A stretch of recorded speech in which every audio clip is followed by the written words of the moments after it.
Eh mais mec, à chaque fois que je dis que je reviens, je vous mets au moins 2-3 mois dans la vue. C'est incroyable. Arrêtez vraiment de me croire sur cette chaîne, c'est pas possible.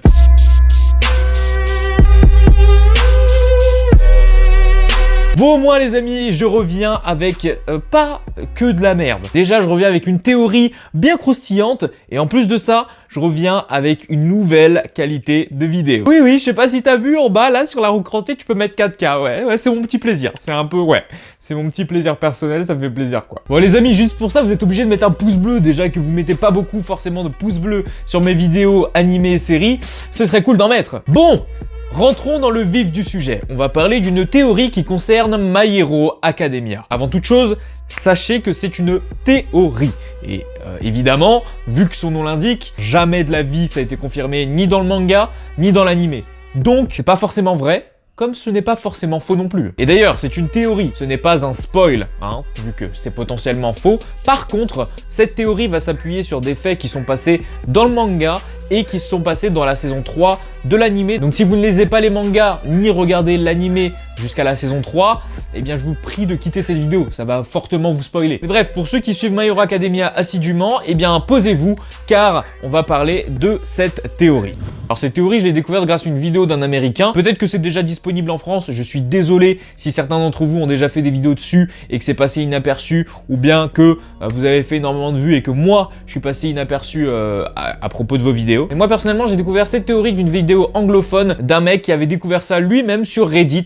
Donc je vous mettrai les posts Reddit plus la vidéo de l'anglophone dans l'espace description. Le commencement de cette théorie vient du docteur de Deku. Je ne sais pas si vous vous rappelez, quand Deku était petit, il attendait vraiment assidûment le fait que son alter se développe. Malheureusement, ça n'a jamais été le cas. Sa mère a donc décidé d'aller l'emmener chez un médecin pour voir ce qu'il se passait. Et le médecin lui a dit qu'il avait 2 joints sur son petit orteil et que généralement les 2 joints sur le petit orteil caractérisaient le fait que la personne en question n'avait pas d'haltère. Étant donné que ces 2 joints sont maintenant inutiles pour l'espèce humaine vu qu'elle a évolué et qu'une jointure leur sert carrément quoi en fait. Pour le coup, c'est vrai que quand on a lu le manga ou bien même quand on a regardé l'animé, on a tous avalé ces paroles. Mais il y a une petite chose qui nous est arrivée à l'esprit depuis qu'on a lu les tomes jusqu'à All for One ou qu'on a vu la saison 3. Vous avez peut-être pu remarquer que la personne qui aidait All for One, donc le docteur de All for One, était le même, ou en tout cas très ressemblant à celui de Deku. De plus, certains fans se sont rendus compte que les acteurs qui doublaient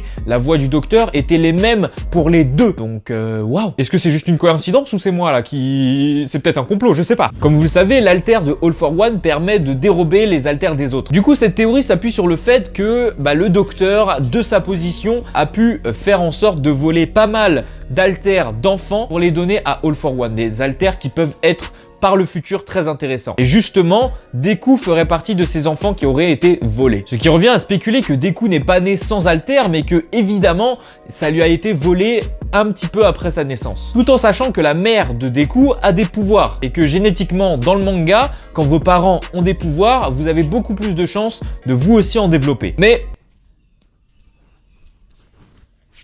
il y a 2 questions qu'on se pose sur cette théorie. Enfin, il y en a plusieurs, mais il y en a 2 grosses. Déjà, la question du second joint sur le pied. Si cette annonce est universelle, est-ce qu'il n'y aurait pas des gens qui sont nés avec un second joint qui ont, eux par contre, un alter? Même si c'est très rare, est-ce que c'est possible? Et dans ce cas-là, si c'est possible, ça appuie encore le fait que Deku a peut-être eu un alter qui s'est fait voler. De même, on peut aussi imaginer que le docteur aurait échangé les papiers rayon X. Vous savez, ceux qui ont permis au docteur d'affirmer que Deku avait 2 joints qui, du coup, détruisait le fait qu'il avait un alter. Il a très bien pu échanger ces papiers rayon X avec quelqu'un d'autre et dire à Deku, c'est toi mec. Non, t'as pas d'alter, hein, salut.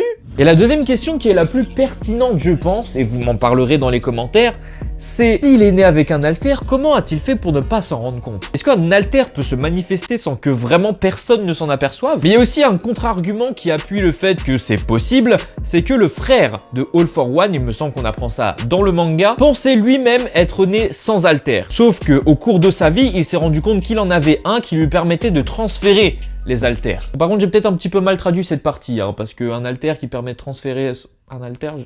J'ai peut-être mal traduit, vous me direz ça dans les commentaires, je sais pas. Donc dans le cas où Deku serait né avec un alter, quel type d'alter serait-il? Et est-ce que, surtout, ce serait un alter qui permettrait, justement, dans les phases de situation très chaude, de se manifester. Voilà, qu'en pensez-vous dans les commentaires? N'hésitez pas à me faire votre propre théorie, les amis, je suis là pour vous écouter. Je rappelle encore une fois que c'est une théorie, je l'ai dit tout du long de la vidéo, mais c'est vraiment important que vous ne preniez pas ça comme une vérité absolue sur le manga ou encore sur l'anime, car rien n'a été confirmé ni par l'auteur, ni par le studio d'animation ou Kookes. J'ai juste fait cette vidéo pour vous faire prendre connaissance de cette théorie et potentiellement y débattre dans les commentaires. Je vous attends nombreux, n'hésitez pas à partager cette vidéo à un maximum de vos amis pour faire découvrir cette théorie. N'hésitez pas à cliquer ici pour vous abonner à la chaîne Animé et Séries. Si vous activez la cloche, c'est toujours mieux. Merci à tous, allez voir la dernière vidéo juste ici et n'oubliez pas que j'ai une chaîne principale sur laquelle je fais pas mal de vidéos divertissantes. N'hésitez pas à aller voir ça. C'était Mino, j'espère que cette vidéo théorie vous a plu. Si vous en voulez plus, le petit like et à la prochaine. Jana.